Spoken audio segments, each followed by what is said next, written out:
Hello અને welcome back. આપણે આ વિડીયોમાં એક્સપ્લોર કરશું કે જનરેટિવ એઆઈ ટૂલ્સને રિસ્પોન્સિબલી અને એથિકલી કેવી રીતે યુઝ કરાય. AI can do wonders, but with great power comes great responsibility, right? Educators ઉપર છે કે એ ક્લાસરૂમમાં એઆઈનો યુઝ રેગ્યુલેટ કરે અને અકોર્ડિંગલી સ્ટુડન્ટ્સને ગાઈડ કરે.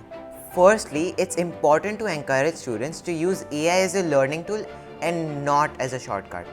AI can help them with brainstorming, materials, or even organizing their thoughts.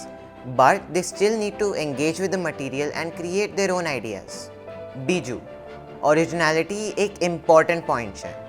AI content તો generate કરી શકે, પણ આ ટીચર્સનું કામ છે કે એ લોકોનું કોન્ટેન્ટને રેગ્યુલેટ કરે અને જોવે કે એ લોકો ખુદનું કામ જ પ્રોડ્યુસ કરે છે.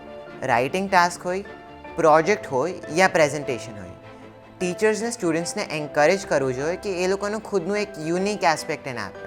થર્ડ, આ બહુ જ ઇમ્પોર્ટન્ટ છે કે ટીચર્સ સ્ટુડન્ટ્સને એઆઈના એથિકલ ઇમ્પ્લિકેશન સમજાવે.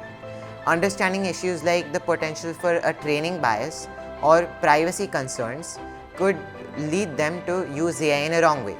So it's important to make sure કે સ્ટુડન્ટ્સ એઆઈને રિસ્પેક્ટફુલ મેનરમાં યુઝ કરે. આ યાદ રાખવું જરૂરી છે કે AI is not a replacement for human creativity, critical thinking or ethical judgment. By using AI responsibly, we can harness its potential and make the most out of it. So, thanks for being part of this important conversation. હવે મળીશું next time. Thank you.